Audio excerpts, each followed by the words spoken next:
Hello everyone, তোমরা সবাই কেমন আছো? আমি কিন্তু খুব একটা ভালো নেই। আশা করছি আমার ভয়েস শুনেই বোঝা যাচ্ছে। আসলে ভিডিওটা যেদিনকারের ছিল আমার বরের জন্মদিনের আগের দিন, ওই দিন কিন্তু ভালো ছিলাম। তারপরে জন্মদিনের দিন সন্ধ্যে থেকে এত পরিমাণ জ্বর, কাশি, সর্দি সে বলার নেই। যদিও নীলের বার্থডেতে যে প্ল্যানটা করেছিলাম ওই প্ল্যানটা সাকসেসফুল হওয়ার পরেই আমার শরীরটা খারাপ করেছে। তো আর কি করা যাবে, সন্ধ্যের দিকে বাজার যাব, তো তাই আমি দুপুরে ঘুমাইনি। আমি তাছাড়া দুপুরে খুব একটা ঘুমাই না। এদিকে কয়েকটা বালিশের কভার কাচতে দিয়েছিলাম, ওইগুলোই বালিশে ভরে নিচ্ছি। তো এরপরে ঘর ঝাড় দিয়ে সন্ধে দিয়ে রাতের খাবারের কাজটা কিছুটা এগিয়ে দিয়ে তারপরে যাব বাজারে। শরীরটা খারাপ, এই জন্য ভিডিওটা দিতে দেরি হয়ে গেল, কিন্তু যখন কন্টেন্ট ক্রিয়েটারে এসছি তখন তো কাজটা থামালে চলবে না।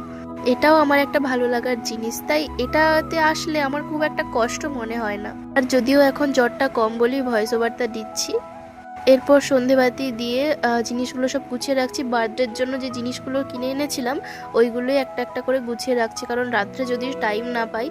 সব কিছুই প্রায় ছিল, কারণ কিছুদিন আগে যেহেতু আমাদের অ্যানিভার্সারি গেছে সমস্ত কিছুই ছিল, শুধু হ্যাপি বার্থডের ওই কাগজগুলো ছিল না।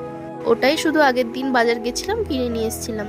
তো এরপরে ওইগুলো দড়িতে যেভাবে টাঙিয়ে রাখে ওই আগে থেকেই ভরে দিচ্ছি, দিলে রাত্রেবেলা টাঙাতে সুবিধে হবে আর কি। এরপর রাতে রুটি করব, তার জন্য আটাটাও মাখিয়ে দিলাম, কারণ এটা একটা বড় ঝামেলার কাজ।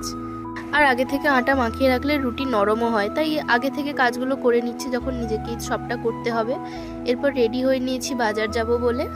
যেহেতু কেকটা অর্ডার দিয়েছি তাই একটু দেরি করেই বাজার যাচ্ছি, আর কয়েকটা সবজিও আনতে হবে। আমার বাড়ি থেকে সবজি মার্কেট 3-4 মিনিটের হাঁটা রাস্তা, এই জন্য আমি বেশি সবজি কখনোই আনি না, কম কম করেই নিয়ে আসি। যখন লাগে 2-1 দিন পর পর গিয়ে নিয়ে আসি। আর যেহেতু বরের বার্থডে, ওকে তো সারপ্রাইজ দেবো, তাই ওকেই কিছু আনতে দিইনি, সমস্তটাই আমি একাই করেছি। এদিকে সবজি মার্কেটে ঢুকে যে যে জিনিসগুলো কালকে আমি রান্না করব তার জন্য একটু একটু করে সব কিছুই নিয়ে নিচ্ছিলাম। এরপর ফুল দোকান থেকে ফুল নিয়ে তারপরে গেছিলাম কেক দোকানে। আর আজকে বাজারে এত পরিমাণ ভিড় ছিল, পুলিশ স্টেশনের কাছে মনে হয় কেউ একজন এসেছিল, তাই এত ভিড় ছিল।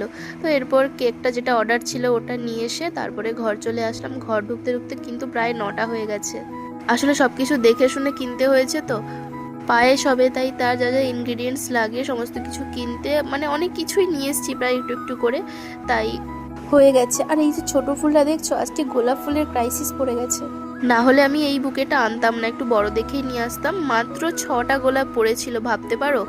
আর আমি যেহেতু 8:30টার পর বাজার গেছি, তো সুতরাং থাকার কথাও না, যেই কটা ছিল ওটাই নিয়ে এসেছি।